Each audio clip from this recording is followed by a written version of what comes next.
سلام طعن حوالي كمي تصنحو فتوات تختتلتي او نيلو معنت فيديونا دما او زعلت زي او زمحاورا ميديا زراربتي خوينم زوعل فيديوتاتن كالوت اواناوي حدش تحوريتاتن بحاربو مخان كنكتتل حيزلكم قريبا يخو ኤርትራን ሕወሓትን ኣብ ሓፀርቲ መዓልታት ኩናት ክኸፍቱ ለዮም ክብል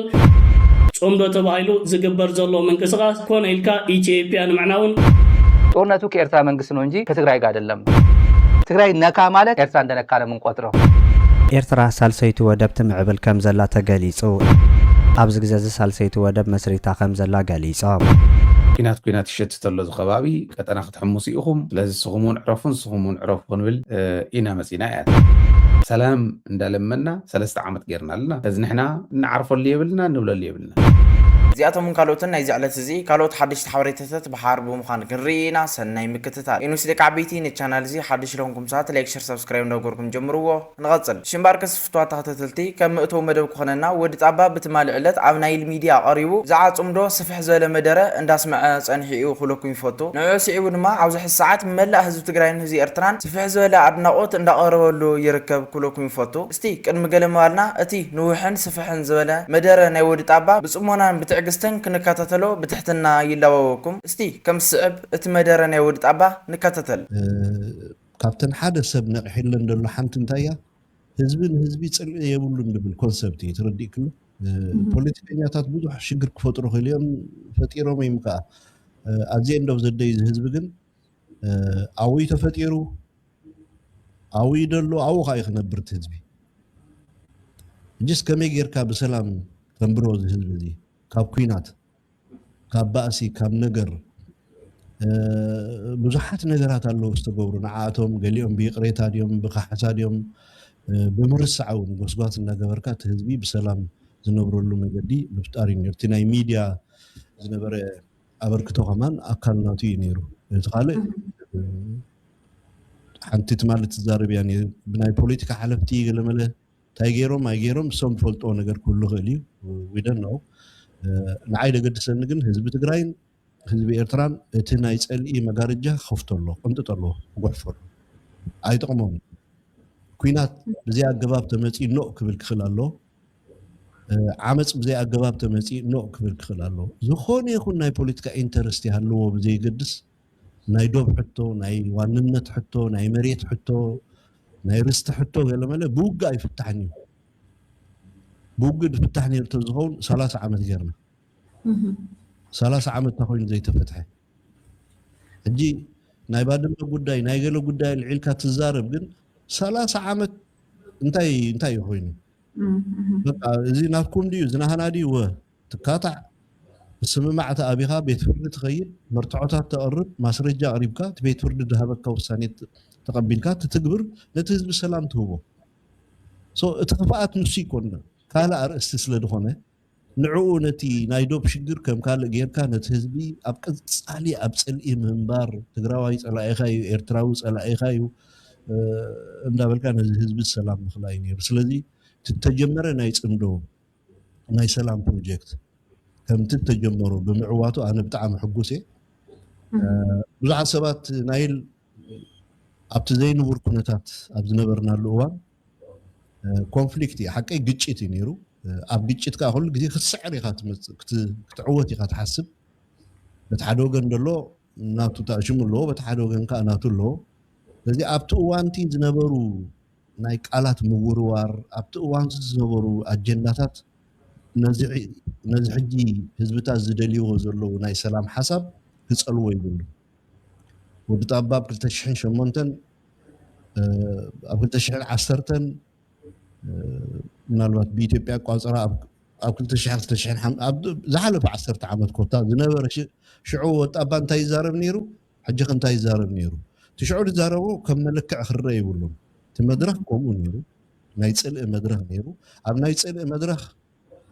መን ሰዓረ እዩ ክልተ ጋንታታት ኣብ ጾታ ክዕሶ እንድሕር ኣቴንሲ ሓንቲ ስዒረ ክወፅያ ትብል ሓንቲ ውን ስዒረ ክወፅያ ትብል ኣብ ፖለቲካ ዓለም ድማ ንዓና ኣጋጢሙና ዝነበረ ናይ ህልኽ ነይርዎ ናይ ሉዓላውነት ጉዳይ ነይርዎ ህልኽ ካ ነይርዎ ብዙሕ ነገር ስለዚ ኣብ ሽዑ ግዜ ብወገን ትግራይ እንታይ ይብሉ ነይሮም ብወገን ኤርትራ እንታይ ይብሉ ነይሮም ነዚ ሕጂ ዘሎ ናይ ሰላም ሓሳብ ክዕንቅፎ ይብሉ ሓሊፉ እዩ በቃ ሓሊፉ እዩ ኣይዋፀናን ስለዝኾነ ሕጂ ሰላም ንፍጠር እዚ ህዝቢ እዚ ክመውት የብሉን ክስደድ የብሉን መን ተጎዲኡ ኣብ 30 ዓመት መን ተጎዲኡ 17 ዓመት ህዝቢ ትግራይ ተቃሊሱ ኣነ ህዝቢ ትግራይ መቐለ ክመፅእ ከለኹ እዚ ሕጂ ኣብ መቐለ ዘሎ ኩነታት ኣይነበረን ዳርጋ ናይ መቐለ ህንፀት ተጀመረ ድሕሪ 2005 ምርጫ ዳርጋ እዩ እዚ ፅርግያ ካብ ኣሉላ ኣባነጋ ኤርፖርት ከተማ ንዓዲ ሓቂ ዝኸይድ ፅርግያ ክሰርሑ ዝረኣኽዎም ሽዑ እዩ ቅድሚኡ ዝነበረ ወላ ሓንቲ ምዕባለ ይነበረን ህዝቢ ትግራይ 17 ዓመት ተቃሊሱ ፖለቲካዊ ስልጣን ጨቢጡ ሕገ መንግስቲ ቀይሩ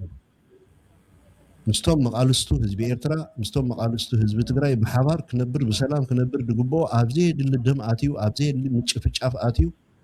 ሎሚ ህዝቢ ኤርትራ ተቃለሰሉ ህዝቢ ትግራይ ተቃለሰሉ ድሕሪ 30 ዓመት መን ተጎዲኡ እንተይልክኒ ንሕና ኢና ተጎዲእና ቶም ትማሊ ድረግፁና ነበሩ ቶም ትማሊ ድሓርዱና ነበሩ ቶም ትማሊ ኣብ ዓድና ትምህርቲ ከይስራሕ ድከልከሉና ቶም ትማሊ ዝኾነ ነገር ዝከልከሉና መሳፍንቲ ናይ ሸዋ ሎሚ ኣበይ ደረጃ መን ተሰዊኡ ኢሉ ኣዴታት ትግራይ ተሰዊኡና ኣሎ ኣዴታት ኤርትራውያን ዋጋ ከፊለና ኣሎ ሰውራ ኤርትራ ኣብ ትግራይ ዓዲ ኣምሓራ መፂኡ ተቃሊሱ ሰውራ ትግራይ ኣብ ኤርትራ ከይዱ ተቃሊሱ ናይዞም ክልተ እዚኣቶም ናይ ሓባር ውፅኢ ሓያል ሰላም ፈጢርካ ህዝቢ ትግራይ ብኢኮኖሚ ዝማዕበለት ትግራይ መስሪትካ ህዝቢ ትግራይ ካብ ጥሜት ካብ ሽግር ካብ መከራ ወፂኻ ኣብ ክንዲ ምግባር ተመለስ ናብ ሕጂ ዘለዎ ሽግር ከም ዝወድቕ ኮይኑ እዚ ይቕሬታ ክበሃሎ ዲስ ኣይበሃሎን ኣይፈልጥን እየ ግን ስቲል ሕጂ እውን ህዝብና ዋጋ ከፍል ኣሎ ህዝቢ ትግራይ ዋጋ ከፍለሉ ኣሎ ነዚ እቶም ትማሊ ረጊፆምና ኢልና ህዝቢ ትግራይ እውን ኣዴታት ትግራይ ደቀን ሰዲደን ካብ ጥራሕ ከብደን ሽምብራ ኣብ ግንባራት እንዳኸዳ ደቀን ኣብሊዐን ኪዱ ተቃለሱ ዝበልኦም ኖ ዲሞክራሲን ፍትሕን ሕገ መንግስትን ኣምፅኦም እቶም ትማሊ ረገፅትና ንነበሩ ስልጣን እንደገና መንጢሎም ካባና ካብ ኢድ ትግራይ መንጢሎም ካብ ህዝቢ ትግራይ መንጢሎም እንታይ ገብርሎ ንሪኦም ኣለና ኣብ ባህላዊ ረዲእ ክተኮይኑ ንሕና ኢና ተጎዲእና 50 ዓመት ኣብ ትግራይ ናብ ኤርትራን ሰላም ኣይነበረን 50 ዓመት ኣብ ትግራይ ናብ ኤርትራን ሰላም ዝበሃል የለን እሳቶም እቶም ማእከል ዘለው ናይ ሸዋ ነገስታት ተኽሲ ሰሚዖም ኣይፈልጡን እዮም ኣዴታቶም ታንኪ ሪአን ኣይፈልጣን እየን ህፃናት ቦምባ ሰሚዖም ኣይፈልጡን እዮም ንዓና ታንኪ ምርኣይ ማለት ከምዚ ናይ መርዓ ማኪና ማለት እዩ ለሚድናዮ ዋላ ትሞት ተመሊስና ኣብ ገዛና ምፅኢና እቲ ኩናት ክንዲ ከነርሕቆ ዝግባአና እዚ ዓበየ ሽግር ስለዚ ትግራይን ኤርትራን ሰላም እንድሕር ደይኮይኑ ኣብዚ ከባቢ ኩሉ ግዜ ፀላእትና ልዕልና እዩ ዝስምዖም በዚ ክንከላኸሎ ኣለና እዚ ማለት ያፍቷ ተኸታተልቲ እቲ መደረ ናይ ወዲ ጣባ ንእሽተይ እኳ ንውሕ ተበለ ግን ቁም ነገር ዝተመልኦ መደረ ምንዋሩ ኩላህና ተኸታቲልናዮ ኢና ክብለኩም ይፈቱ ማለት እውን ወዲ ጣባ ኣብዚ ሕዚ ሰዓት እቲ ዝሓለፈ ኣብ መንጎ ህዝቢ ትግራይን ህዝቢ ኤርትራን ዝነበረ ቂምን ቅርሕንትን ገዲፍና ኣብዚ ደረጃ እዚ ምብፃሕና ዓብዪ ዓወት ክብል እንዳተሰምዐ ፀኒሑ እዩ ማለት እውን እዚ ጉዳይ እዚ ወይ ከዓ እዚ ፅምዶ እዚ ን30 ዓመት ተፈላለዩ ዝነበረ ህዝብታት ዘራኸበ ፅምዶ እዩ ክብል እውን እንዳተሰምዐ ፀኒሑ እዩ እዚ ጉዳይ እዚ ዘርእየካ ድማ ኣብዚ ሕዚ ሰዓት እዚ ፅምዶ እዚ ካብ ህዝብታት ሓሊፉ ኣብ መንጎ አክቲቪስታት ስፍሕ ዝበለ ምድምማፅ ፈጢሩ ከም ዘሎ ኩላህና እንዳረኣናዮ ንርከብ ኩለኩም ይፈቱ ማለት እውን ከምቲ ዝፍለጥ ኣብ ዝሓለፈ ኣብ መንጎ ትግራይን ኤርትራን ፅልኢ ኣብ ዝነበረሉ ሰዓት ኣብ መንጎ ትግራይን ኤርትራን ዝነበሩ አክቲቪስታት ዝነበሮም ፅልእታት ኩላህና እንፈልጦ ጉዳይ እዩ ኩለኩም ይፈቱ ኣብዚ ሕዚ ሰዓት ድማ እዚ ፅልእታት እዚ ንጎኒ ብምግዳፍ ኣብ ህዝቦም ኣተኪሮም ይሰርሑ ምህላዎም እንዳረኣናዮም ንርከብ ኩለኩም ይፈቱ ሽምባርከስ ፍትዋት ተኸታተልቲ እዚ ካብረኣና እስቲ ናብ ዝቕፅል ቪድዮ ንስገር ሽምባርከስ ፍትዋት ተኸታተልቲ ኣብዚ ጉዳይ እዚ ሓሳብ ወይ ከዓ ርእይቶ ኣለና እዩ ትብሉ ሰባት ተሃሊኹም ኣቦታ ኮመንት ተቐምጥለይ ብትሕትና ይላወኩም ሽምባርከስ ፍትዋት ተኸታተልቲ እዚ ካብረኣና እስቲ ናብ ዝቕፅል ቪድዮ ንስገር ካብዚ ብምቕፃል ድማ ብትማሊ ዕለት ናብ ትግራይ ዓበይቲ ልኡኻት ከም ዝኣተው ኩላህና እንፈልጦ ጉዳይ እዩ ኩለኩም ይፈቱ ሃይሌ ደደቢት ድማ ናይዞም ልኡኻት ተልእኽኦም እንታይ ምዃኑ እንዳሓበረና ይርከብ እስቲ ከም ስዕብ ተኸታቲልና ንመለስ ውሳነኦም እንታይ ወሲኖም ሕዚ ዝውሰን ነገር ኣይኮነን ዘተኦም ምንታይ የትኩር ነይሩ እቲ ዋና ነገር ክኾን ንውሳነ እውን ኣይመፁን ኦባሳንጆ ክልተ ነገራት የልዒሉ ማለት ብዙሕ ነገር ዲስከስ ገይሮም እዮም ግን እተን ኦባሳንጆ ዘለዓለን ኣብ ክልተ እየን ዝጠቕለላ ሓንቲ ብክልቲኡ ኩናት ዲስካሌት ክትገብሩ ክትከሎ ኣለኩም ዲስካሌት ይገበር ኩናት ብክልቲኡ ወገን እዚኡ ንክትገብሩ ንደሊ ኢና እዚ ብወገንኩም ዲስካሌት ግበሩ በቲ እውን ዲስካሌት ክገብሩ ኩናት ጠጠው ከብሉ ናይ ኩናት ሃዋህው ብምሉእ ጠጠው ክተብሉ ኣለኩም ክልቲኹም እያ ትብል እዚኣ ሓንቲ እያ ኣብ ትግራይ ናይ ኩናት ድሌት የለን ናይ ሰላም ድሌት እዩ ዘሎ ሰላም ኢና ንደሊ ኢና ንብል ሰላም ኢና ንደሊ መራሕትና ፀገም እንተሃልይዎም ሰላም ምድላይ ንመራሕትና ክንመክር ክንመዕድ ክንግስፅ ንኽእል ኢና ህዝቢ ዜጋ ስለ ዝኾነ ከምኡ ዝገብር ግን እቲ ሰላም ምድላይ ናይ ህዝቢ ትግራይ ስለ ዝኾነ ህዝቢ ትግራይ ከዓ ሰላም ድላይ ስለ ዝኾነ ሰላም ድላይ ህዝቢ ዝፈጠሮ ምሕደራ ሰላም ኣይደልን ክብል ኣይኽእልን እሳቶም እውን ሰላም እዮም ዝደልዩ ስለዚ ሰላም ኣብ ትግራይ ሰፊሕ ቦታ እዩ ዘለዋ ፀገም የለኖ ነገር ግን እንታ ዲስካሌት ግበሩ ትብል እንታይ ማለት ምዃና ይርዳእና እዩ ንምዕራብ ትግራይ ክነምልስ ኢና ምስ በልና ሻድሻይ ክረምተይ ንኸርምን ምስ በልና ተመዛበልቲ ናብ ኢድና ይሞቱን ኣለዉ ምስ በልና እዚኦም ምስ በልና እንዲኦም ጎዮም መፅኦም እኒው እምበርኮ ኦረዲ ናይ ዳስ ሓዘን ካብ ትግራይ ተፈልዩ ይፈልጥን ኣብ ሞትና መፅኦም ዘይረኣዩና ሕዚ መፅኦም ሃዎ ዲስካሌት ግበሩ ክብሉ ንሕና ኩናት ደዘለዓልና የለና እዩ ሰራዊት ምስልጣን ናይ ግድን እዩ ሰራዊት ምድልዳል ናይ ግድን እዩ ስለዚ ሰራዊት ምድልዳል ድዩ ኩናት ኮይኑ እሞ ምስልጣን ድዩ ኩናት ኮይኑ እሞ ወይ መሬትካ ንምምላስ ምድላይ እቲ ዝመውት ዘሎ ተፈናቀላይ ንምድሓን ምድላይ ድዮም ኩናት ኮይኖም እዚኦም እንተኮይኖም ካሊእ ዘረባ እዩ ነገር ግን ዲስካሌት ዝግበር ኣብ ኤስካሌሽን ዘሎ ኩናት የለን ኣብ ትግራይ የለን እቲ እዩ መፃኹም በልዓኹም ድሮን ኣዳልየ ኣለኹ ኣየር ኣዳልየ ኣለኹ ዝብል ዘሎ ስለዚ ብኡ እዮም ዲስካሌት ገብሩ ነይርዎም መጀመርያ ግን ንክልቲኹም ኢና ሓሲብና መፂና ኢሉ ዘሎ እዚኣ እንታይ ትመስለኩም ኦኬ ንዓይ ዝመስለኒ ተጋሩ ምዕራብ ትግራይ ከምልስ እዮም ሰሜን ምዕራብ ከምልስ እዮም ሰሜን ምዕራብን ተምሊሶም ኣኸለ ሞትኩም በኣርንዑ ኺዱ ርድኡኒ ተባሂሎም ተላኢኹም ዝመፁ እዮም ዝብል እምነት ኣለና ኣብ ልቑሶ ትግራይ ዘይተረኸቡ ኣብ ፀገም ትግራይ ዘይተረኸቡ ኣብ ሞት ትግራይ ኩሉ ግዜ ትግራዋይ ርእሱ ከቕናዕ ክብል ከሎ ዝመፁ እንድሕር ኮይኖም እምብለይ ይበሃልን ዲፕሎማቲክሊ ልዝ ስለትገብር እሺ እውን ግን ኣይትብሎምን ምክንያቱ መኸታኻ እንድሕሪት ስለ ዝመልስ እታ ሰላም እንተኮይና ብትኽክል እሽኽ ትበሃል ኣለዋ ንመታለሊ ንመዘናግዒ ንመሰናኸሊ እንተኮይኑ ግን እታ መድሓኒታ እታ መኸታ ስኢልካ ምቕፃል እያ ምክንያቱ ከይድና ንሕና ካብ ቦርደርና ንሓልፍ እውን ኣይኮናን ካብ መሬትና ንላዕሊ ክንረክበለና ባህልቲ እውን ኣይኮናን ስለዚ እቲ ሓንቲ ዝነበረት ብክልቲኡ ዲስካሌት ግበሩ ኩናት ይሸት ተሎ ዝኸባቢ ቀጠና ክትሕምሱ ኢኹም ስለዚ ንስኹም እውን ዕረፉ ክንብል ኢና መፂና እያ ሓንቲ ስለዚ ንሕና ንዓርፈሉ የብልና ንብለሉ የብልና ሰላም እንዳለመና 3 ዓመት ጌርና ኣለና ነገር ግን ሕዚ ሻድሻይ ክረምቲ እንተኸሪሞም ተመዛበልትና ዳርጋ ኩሎም ክውድ እዮም ህዝቢ እናተወድአ ትቃለሰሉ ነገር የብልካን እዩ ከም ትመለስ ዜናው ዝበሉ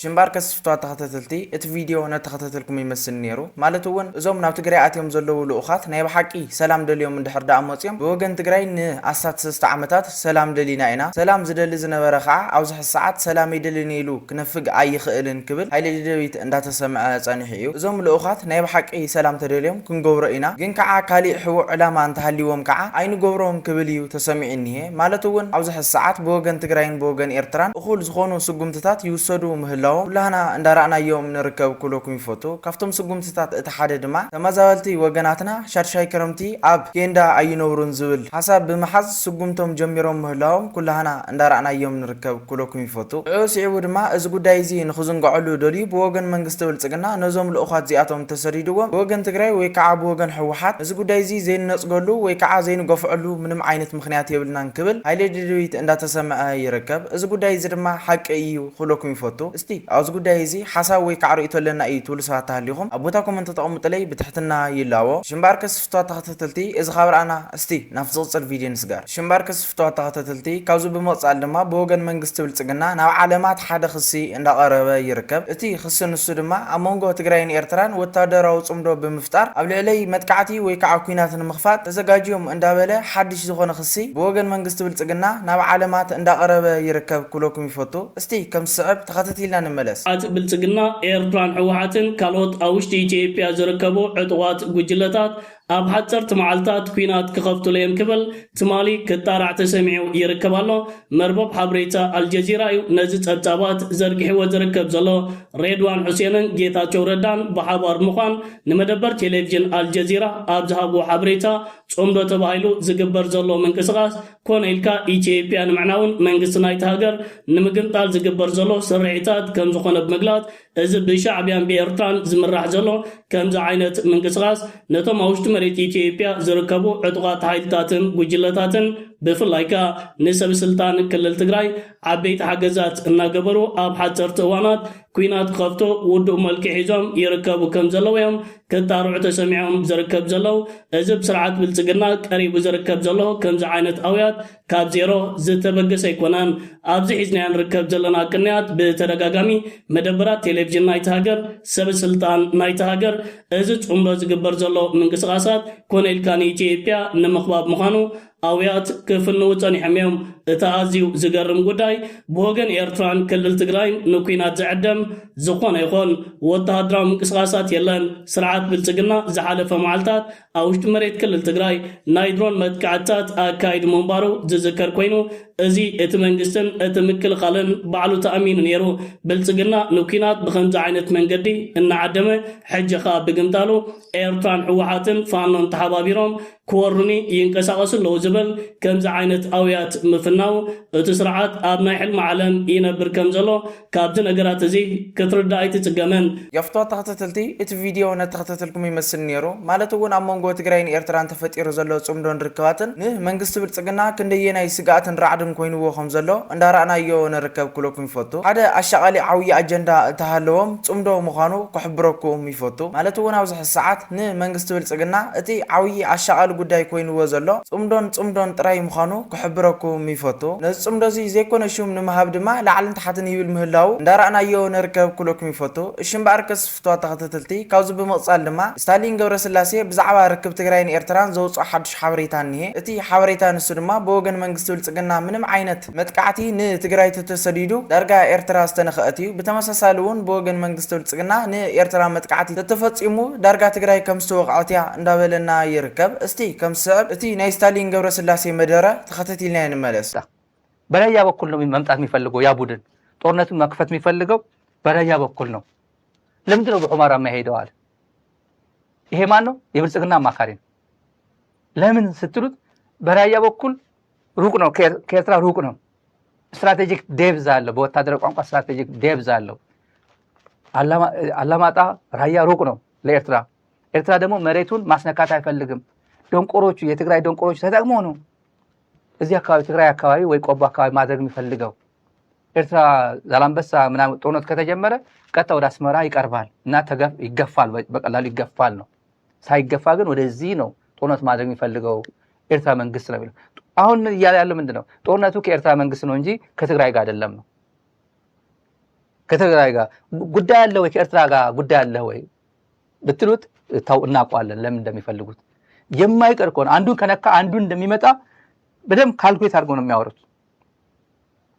እና አይቀርም በነገራችን ላይ ስለዚህ ጉዳይ ማለት ብናገራችሁ ችግር የለው ማለት አይቀርም ትግራይን የነካችሁ ጊዜ ኤርትራ እንደነካችሁ እንቆጥረዋለን አንድ ሰው ወደ አስመራ ሄዶ ነበር አንድ ዲፕሎማት የተነገራቸው እንደዛ የነካቸው ጊዜ የትግራይ ሰላም ካልመለስ የፕሪቶሪያ ሰላም ስምምነት በፈረምኮ መሰረት ካልተገበርክ ትግራይ ነካ ማለት ኤርትራ እንደነካ ነው የምንቆጥረው። እንደዛ በሉት ነው የተባሉት። እንደዛ በሉት አብይ ለዛን ጌታቸው ረዳ እንደዛ ነው የሚለው። ከትግራይ ጋር አሁን ፕሪቶሪያ ኤርትራን አስታግሱልን ብሎ ለአልጀዚራ ደብዳቤ የሚጽፈው ለምንድን ነው? ለአልጀዚራ ጉዳይ የለንም ከኤርትራ ጋር ነው እያለ ያለው። በትግርኛ ሲመጣ ከኤርትራ ጋር ውጊያው ከኤርትራ ጋር እንደማይቀር ከትግራይ ጋር እንደማይቀር ነው የሚናገረው። በዛ በኩል ግን ኤርትራን አስታግሱልን ይላል። በእንግሊዝኛ ሲሆን በእንግሊዝኛ ሌላ በትግርኛ ሌላ ነው የሚያወሩት። ፍቷታ ተተልቲ ካውዚ መደረ ናይ ስታሊን ሓደ ክንግንዘቦ ንኽእል ጉዳይ ኣሎ ክብለኩም ይፈቱ። እቲ ጉዳይ ንሱ ድማ ኣብ መንጎ ትግራይን ኤርትራን ተፈጢሩ ዘሎ ጽምዶን ርክባትን ኣብ ዝለዓለ ደረጃ ከም ዝበፅሐ ዝሕብር መልእኽቲ እዩ ክብለኩም ይፈቱ። ሽምባርከስ ፍቷታ ተተልቲ እዚ ካብራእና ድማ እስቲ ናብ ዝቕፅልን ናይ መወዳእታን ኣዘራራብን ዝሕጉስ ብስራትን ክወስደኩም። እቲ ዝሕጉስ ብስራት ድማ ኣብዚ ሰዓት ኤርትራ ሳልሳይ ወደብ ትፈጥር ምህላዋ ወይ ከዓ ትሰርሕ ምህላዋ ዝብል እዩ። እስቲ ከም ስዕብ ተኸታቲልና ንመለስ። ኤርትራ ሳልሰይቲ ወደብ ትምዕብል ከም ዘላ ተገሊጹ። ኤርትራ ኣብቲ ሰፊሕ ገምገም ቀይሕ ባሕሪ ካብ ክልተ ወደባት ንላዕሊ ክትሕዝ ከም ትኽእል ክትግለጽ ከም ዝጸንሐት ዝሕብሩ ምንጭታት ናይታ ሃገር ኣብዚ ግዜ ሳልሰይቲ ወደብ መስሪታ ከም ዘላ ገሊጾም። ኣብ ልዕሊ እተን ዓበይቲ ወደባት ምጽዋን ዓሰብን ማርሳ ፋጡማ እውን ካሊእ ወደብ ኮይና ተመስሪታ ከም ዘላን ነቲ ኣብ ኤርትራ ዓብ ለውጢ ከምፅእ ትፅቢት ዝግበረሉ ናይ ፖታሽ ዕደና ንምግልጋል ክትውዕል ምዃና ይግለጽ። ኣብ መንጎ ኤርትራን ግብፅን ኣብ ዝካየድ ናይ ወደባት ምትእስሳራት እውን ኣብ መንጎ ወደባት ግብፅን ኤርትራን ርክባት ክህሉ ምዃኑን ማርሳ ፋጡማ እውን ኣካል ናይ ተርክባት ክትከውን ምዃና ምንጭታት ይጠቕሱ። ሽምባር ክስፍቷታ ተተልቲ ናይ ልማዓንቲ ቪዲዮና ነዘስካዕ ዝተኸታተልኩም ትመስል ነራ። ብኻሊ ብልቕፅል ቪዲዮ ስታዕ ንራኸብ ብዘለኹም ይመችኹም። ሰላም ኩንለይ ሰሰና እዩ።